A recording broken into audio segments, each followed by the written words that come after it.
Ceci est une adresse du Dr Bongué Joachim Kessé, le sacrificateur de l'Éternel à tout le corps de Christ et aux leaders politiques.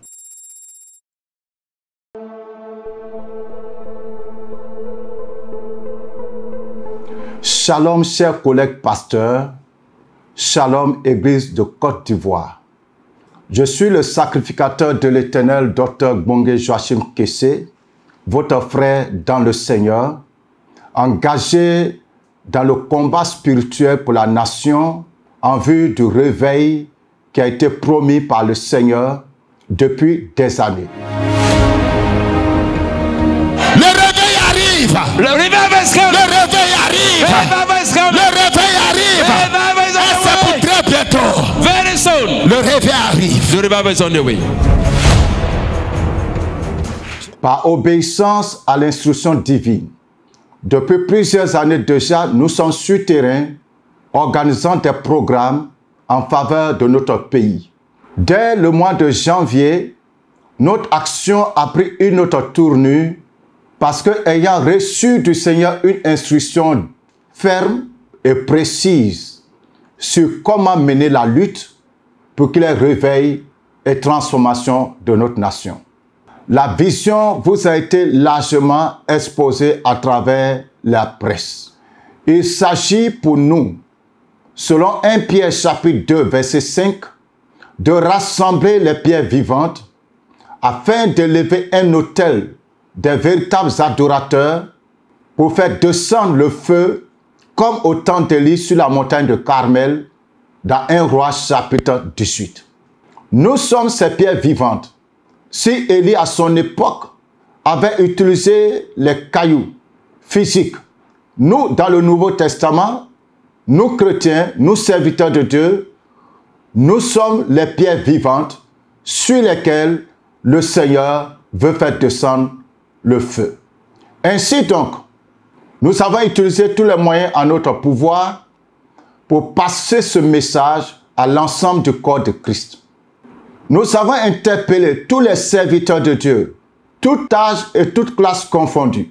Nous avons interpellé en particulier tous les mouvements d'intercession à venir se joindre à nous.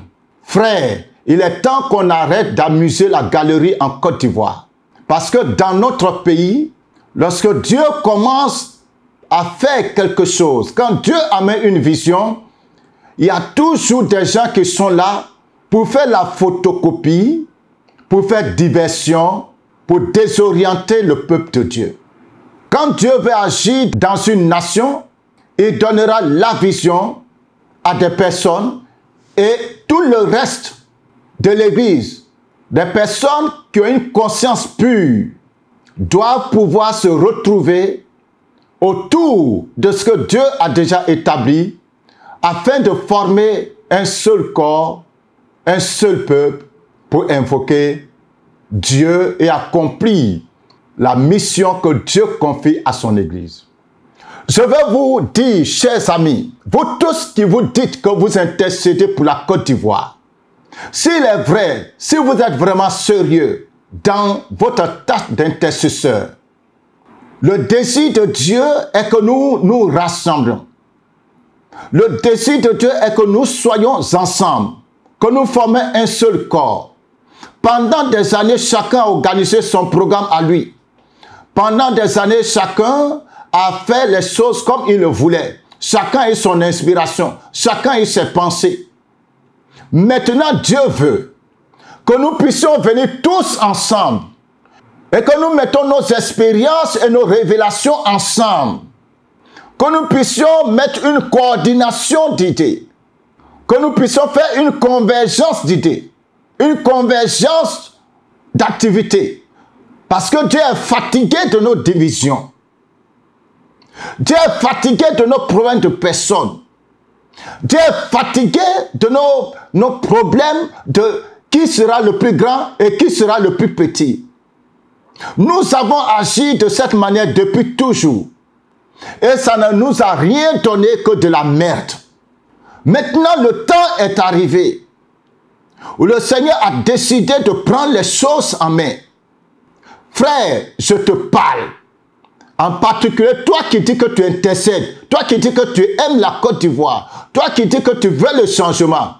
Si tu veux le changement, tu intercèdes, tu veux le réveil. Le réveil ne viendra pas comme ça. Il y a une stratégie qu'il faut suivre, il y a une démarche spirituelle qu'il faut suivre, que Dieu a enseigné à Élie. Et cette même démarche, le Saint-Esprit nous l'a communiquée. Et aujourd'hui, nous avons commencé à former cette unité avec le mouvement IPCI, dirigé par le frère Aouning Raphaël, le mouvement de la maison de prière pour la Nouvelle Côte d'Ivoire, dirigé par le papa Soumayadi, le mouvement de l'armée de Gédéon, dirigé par la servante de Dieu Olga, et bien d'autres hommes de Dieu qui ne sont pas dans des mouvements, mais qui ont à cœur le réveil spirituel, la transformation de notre nation, qui ont leur propre église, qui, tous ensemble, viennent s'unir à nous. Parce que si Dieu a déjà montré un chemin, pourquoi tracer un autre chemin? Si Dieu a déjà parlé, si Dieu a déjà donné une solution, pourquoi chercher encore d'autres solutions? Arrêtons l'hypocrisie. Si vous aimez la Côte d'Ivoire réellement, si c'est vraiment l'intercession que vous voulez faire, le Seigneur a ouvert une voie. Le Seigneur a ouvert une voie. C'est maintenant quand on place les programmes pour prier, pour que tout le corps de Christ vienne prier pour le pays. C'est maintenant toi, pasteur, tu vas mettre un programme le même jour, la même heure, les mêmes thèmes souvent. Et ça, vous le faites depuis des années. Un homme de Dieu a eu le courage de venir nous dire, est-ce que vous savez que quand vous annoncez vos programmes, en même temps, il y a des églises qui placent les programmes le même jour pour empêcher leurs fidèles de venir. Ça, c'est quelle méchanceté. Il faut qu'on arrête ça, cher ami. Nous ne sommes pas dans les histoires de chercher non. Nous voulons que Jésus soit glorifié dans notre nation. Nous voulons que les prophéties divines se réalisent. Nous ne sommes pas là pour chercher à remplir nos temples. Toute la Côte d'Ivoire entière est la maison spirituelle du Seigneur Jésus-Christ. Et nous devons nous battre pour que cela soit une réalité. Et c'est pour cela que nous sommes là. Certains ont peur que leurs fidèles viennent à notre programme et puis bon, leur esprit sera détourné. N'ayez pas peur. Nous ne sommes pas à ça. Et puis écoutez-moi, cher ami. Si même vous ne voulez pas vous associer à ce que Dieu est en train de faire, au moins amenez vos chrétiens à la repentance. Vous-même repentez-vous. Et ensuite amenez vos chrétiens à la repentance. En ce moment-là, on sera dans le même esprit, même si on n'est pas dans le même endroit.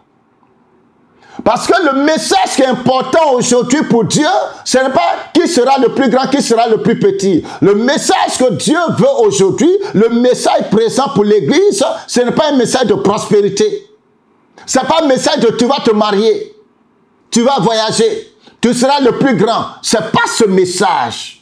Le message qui est d'actualité maintenant, c'est le message de la repentance. Donc si vous avez peur de laisser vos chrétiens venir à nos programmes, au moins prêchez le message de la repentance. Amenez ces fidèles à connaître Jésus. Amenez ces personnes à se préparer à la rencontre du Seigneur. Amenez ces personnes à se préparer au réveil spirituel. Parce que le jugement de Dieu arrive. S'il vous plaît, le jugement de Dieu arrive. Vous êtes grand pasteur. Vous vantez du nombre de fidèles que vous avez. Mais vous serez déshabillés quand le vent va souffler. Vous dites grand prophète, grand évêque, grand bishop. Vous avez plus d'églises en Côte d'Ivoire. Vous êtes les pères. C'est vous qui êtes la clé. Vous êtes le nombril. Vous êtes devenu le nombril. Quand le vent du Saint-Esprit va souffler, toutes ces vanités seront balayées. Sortez de vos titres. Quittez votre piédestal. Avant que Jésus-Christ lui-même ne vous fasse descendre. Revenons tous nous humilier devant la main puissante de Dieu. Revenons tous nous humilier aux pieds du Seigneur Jésus-Christ. Celui que nous avons rejeté. Tout en tenant tous les dimanches la Bible. Tout en prêchant la parole tous les dimanches. Mais nous retirons la vérité. de cette parole pour donner du vide, pour servir du néant au peuple de Dieu. C'est le moment où chacun doit faire son mea culpa, entrer en lui-même et se repentir. Frères, repentons-nous. Repentons-nous. Sacrificateurs, repentons-nous. Berger, repentons-nous. Évêque, repentons-nous. Bishop, repentons-nous. Président de ceci ou cela, repentons-nous. Les patriarches, repentons-nous. Nous avons tous besoin de revenir à l'Éternel. Parce que nous sommes dans le sang de Dieu. Nous sommes dans la maison de Dieu, tout en ayant donné dos à Dieu. Beaucoup aujourd'hui se couvrent de leur bien matériel, de leur popularité. Beaucoup se vantent de leur don spirituel. Au point où il y a une concurrence farouche entre les voyants dans notre pays. Et bizarrement, dans ces derniers temps, tout le monde est devenu prophète major. Tout le monde est devenu bouche autorisée. Frère, moi j'ai connu 2 bouches autorisées. Ça me fait 31 ans de ministère. La première bouche autorisée que j'ai connue, c'était Benson Idaoussa dans son pays. Quand il dit non, c'est non. Quand il dit oui, c'est oui. Aucun mystique ne peut s'arrêter devant lui. Il pouvait dire la vérité au gouvernement, il pouvait dire la vérité au ministre, il pouvait dire la vérité à n'importe qui. Tout le monde avait peur de lui. C'est sa bouche autorisée. Le deuxième que j'ai connu, c'est Kakou, le prophète Kakou Sévérin, qui a imposé le respect du ministère prophétique en Côte d'Ivoire. Tous ceux qui ne voulaient pas croire ont été frappés de confusion. Tout ce qu'il a dit s'est imposé et continue de s'imposer aujourd'hui à notre nation. Votre bouche autorisée, c'est autorisé de quoi et pourquoi? Quittez dans les bavardages. Quittez dans l'euphérisme. Quittez dans les matu-vues. Tout cela au ciel, ça va disparaître, cher ami. Lorsque tu es couché sans vie, tous tes titres ne serviront plus à rien. Revenons à l'Éternel, cher ami. Revenons au message de la croix, au message de la sanctification. Repentons-nous, amenons le peuple à la repentance. C'est de cela qu'il est question actuellement. Parce que le jugement est prêt d'arriver. De grands bishops seront frappés. Des évêques seront frappés. Toutes ces organisations que vous avez mises en place, dans lesquelles Dieu n'est même pas. On met des organisations en place juste pour se faire un nom, juste pour construire la tour de Babel, une tour. Chacun est en train de construire sa tour, sa forteresse. Dieu n'a rien à voir dedans. Chacun fait son petit mouvement, son petit groupe. Dieu ne nous a pas envoyés pour tout ça. Le plus important aujourd'hui, c'est le salut. Le plus important aujourd'hui, c'est le message de la repentance. Combien de fois as-tu prêché la repentance? Toi, chrétien, tu m'écoutes. Combien de fois ton pasteur a prêché la repentance depuis le début de l'année? Combien de fois ton pasteur t'a dit de sortir du péché? Combien de fois le pasteur t'a parlé de l'enfer, du retour de Christ depuis le début de l'année? Combien de fois ton prophète a prophétisé que Jésus revient? Qu'il faut sortir du péché? Vous les chrétiens, détrompez-vous. Demain, vous ne direz pas que c'est mon prophète qui m'a menti. Tu as la Bible. Sortez des envoûtements. Lisez votre Bible. Et revenez à l'Éternel. Je voudrais également dire à ceux qui ont des ambitions politiques. Je parle même à la classe politique. Je parle à tous les chrétiens. Ceux qui prient dans le secret, qui mènent des actions. Ceux qui pensent. On va faire ceci, et puis celui qui est là va quitter. Et puis nous, on va prendre la place. Détrompez-vous. Détrompez-vous. Arrêtez, les prophètes, arrêtez de mentir aux gens. Arrêtez de mentir aux gens. Il y en a même qui disent que c'est eux qui seront présidents. Arrêtez de mentir aux fidèles. Arrêtez de mentir au peuple. Arrêtez de mentir aux hommes politiques. Arrêtez de mentir aux hommes politiques.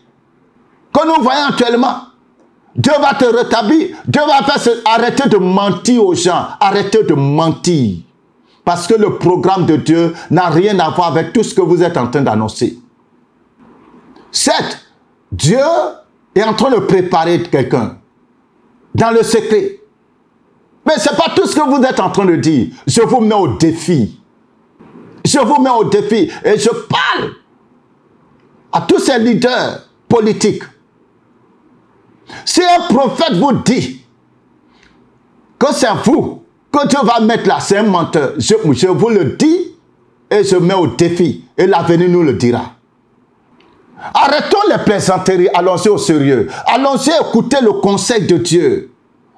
Cherchons à écouter le conseil de Dieu. Quittons dans les émotions politico-prophétiques. Arrêtez de donner de faux espoirs aux gens. Celui-là va sortir de prison, c'est lui qui sera président. C'est faux. C'est faux. La manière dont Dieu veut mener son action, quand ça va commencer, toi-même qui parles, toi-même qui es en train de choses, tu ne sauras pas où tu vas mettre ta tête. Préparez-vous au jour du Seigneur. Je ne sais ni le jour ni l'heure. I don't know the date and the time. Mais celui qui m'a envoyé m'a dit de vous dire, But the one who sent me told me to tell you, préparez-vous. get ready. Parce que c'est le jugement de Dieu qui arrive. Et l'armée du Seigneur qui doit passer à l'action est déjà là. Dieu attend encore que ceux qui doivent se repentir viennent à la repentance. C'est pour cela. Je vous invite, chers frères et sœurs, chers collègues pasteurs, le 13 avril prochain, à l'autel du Dieu vivant, nous allons prier sur les autels démoniaques qui nous poussent à mener une vie sale, une vie déséquilibrée dans le ministère, une vie de frustration dans le ministère, une vie de désordre dans le ministère. Venons invoquer le Seigneur le 13 avril prochain à partir de 17 h. Tous les serviteurs de Dieu sont invités. Ce jour-là, laissez les fidèles à la maison. Tu es pasteur, tu es servant de Dieu, tu es intercesseur, tu es sainte. C'est notre jour. On va venir se dépouiller devant le Seigneur et se dépouiller des autels maléfiques de nos pères qui nous manipulent. Ensuite, le vendredi 14 avril, à partir de 21 h, ça sera la grande nuit des nations. La grande nuit des nations est un programme de prière, de révélation, d'action et d'oracle sur les nations, en particulier sur notre nation, la Côte d'Ivoire. Je vous invite, frères et sœurs, à vous préparer à ce grand rendez-vous de transformation, de visitation de l'Éternel. Parce que l'heure est arrivée pour que Jésus-Christ de Nazareth accomplisse sa parole dans notre pays. Et avant que ce grand vent de réveil ne souffle, il y aura d'abord un grand jugement. Venez vous sauver du jugement divin. Venez entrer dans la grâce. Que la paix du Seigneur Jésus-Christ soit votre partage. À bientôt. Shalom. Merci de nous avoir suivis et abonnez-vous à Rocher des Nations pour plus de vidéos.